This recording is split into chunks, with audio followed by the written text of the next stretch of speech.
এটা ছিল জামাই ষষ্ঠীর দিনের দুপুরের ওয়েদার।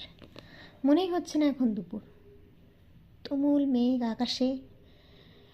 তারপরেই আমরা চলে গেছিলাম দুপুরে মায়ের কাছে এবং জামাই ষষ্ঠীর ফোঁটা স্টার্ট হয়ে গেছে। এখানে দেখো মা ফোঁটা দিয়ে দিয়েছে এবং বাবা একটু আশীর্বাদ করে নিল। মা ফোঁটার জন্য বানিয়েছি, এখানে লুচি বানিয়েছি, সিমুই হয়েছে, আর রয়েছে ছোলার ডাল, রয়েছে মিষ্টি, রয়েছে আর অনেক কিছু রয়েছিল, ভাজাভুজি। তো আমরা সেগুলো খাওয়া দাওয়া করলাম। খাওয়া দাওয়া করেই লাঞ্চের মেনুতে কী কী রয়েছে দেখাই তোমাদের। লাঞ্চে সেদিন রয়েছিল 3 রকমের ভাজা, মাছ রয়েছিল, পাবদা মাছ, চিংড়ি মাছ, আর রয়েছিল মাটন। তার সঙ্গে রয়েছে মিষ্টি, দই এবং ফল, স্যালাড, চাটনি।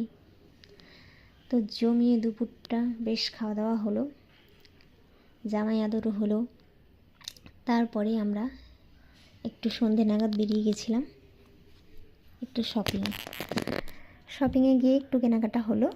কেনাকাটা করেই আমরা বাড়ির দিকে রওনা দিচ্ছিলাম। এবং দেখো, এই জায়গাটা তোমরা অনেকেই চেনো, যাদেরই ওদিকে বাড়ি বিলদাগি সেরি, অনেকেই চিনবে। সত্যি স্টেশনটা আগে কেমন দেখেছিলাম আর এখন সত্যি অনেক চেঞ্জ হয়েছে। সত্যি খুব সুন্দর লাগছে দেখে, রাতের এই ভিউটা সত্যি ভালো লাগছে। তো এদিকে তো আসাই হয় না সেরকমভাবে, তো আজ এসে এত সুন্দর লাগছে, আমি একটু ফটো ক্যাপচার করে নিলাম। ওখান থেকে রওনা দেওয়ার পরে মাঝ রাস্তায় আমি পেয়ে গেলাম বৃষ্টি। এত জোরে তুমুল বৃষ্টি হচ্ছে, বিদ্যুৎ চমকাচ্ছিল। গাড়িতে থেকে আমরা রাস্তাটা ঠিকমতো দেখতেই পাচ্ছিলাম না। জানি না তোমরা কতটা বুঝতে পারছো, তবে মারাত্মক বৃষ্টি হয়েছে। যাই হোক, আমরা সাবধানে বাড়ি পৌঁছে গেছি এবং রাতের ডিনার কমপ্লিট করে নিয়েছি। চলো।